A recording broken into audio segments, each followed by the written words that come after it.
je suis Nicolas Danielou, directeur technique chez Dronelis. Mon travail consiste à s'occuper de la partie service de la société ainsi que le développement de la production du drone Cormoran. Bonjour, Maël Denard, je suis responsable de R&D chez Dronelis. Je suis principalement en charge de le développement du Cormoran, de sa partie homologation, des tests et de la préparation à la production. Dronelis est une société de prestation de services agréée depuis 2016 par la DGAC. Nous sommes spécialisés dans les métiers de l'énergie et du bâtiment, notamment autour des métiers de l'inspection, de la thermographie des bâtiments et photovoltaïques et de la pulvérisation par drone. Nous faisons depuis le début de la pulvérisation via des drones que l'on achète sur étagère, que l'on modifie pour pouvoir répondre à notre cahier des charges, notamment en termes d'étanchéité et d'emport. Et depuis 2 ans, Dronelis est fabricant avec le drone que nous avons conçu en interne, qui s'appelle le Cormoran.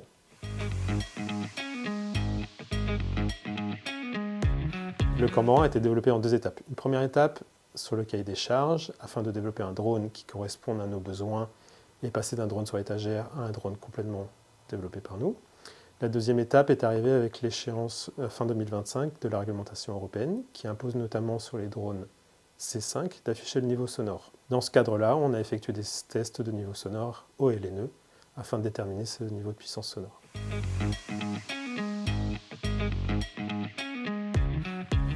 Le règlement européen 2019-945 impose de déterminer les niveaux sonores et des niveaux sonores limites selon la classe du drone. La méthodologie est décrite dans la norme ISO 3744. Cette norme impose de faire les mesures en arc de cercle autour du drone à différentes distances avec plusieurs micros, un MTOM maximal. Le MTOM, c'est la charge maximale que peut transporter le drone, ce qui fait que le drone, quand il décolle, il est à son maximum, niveau masse. La réglementation européenne n'était pas complètement précise sur l'altitude de test, donc on a fait plusieurs tests, un test à 50 cm et un test à 1,50 m, afin de mesurer le niveau sonore à ces 2 altitudes-là.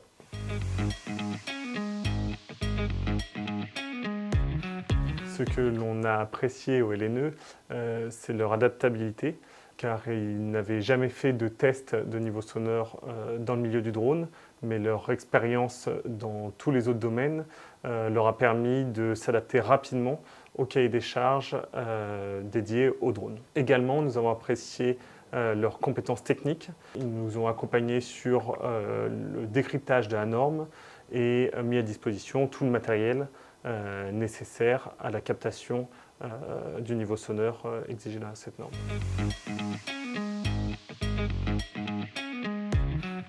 Suite à la récente certification de notre drone Cormoran en C5, et sachant que le marché du drone, et notamment le drone de pulvérisation, est en plein essor, pouvoir nous appuyer sur l'expertise technique de prestataires tels que le LNE est important pour nous dans nos développements futurs.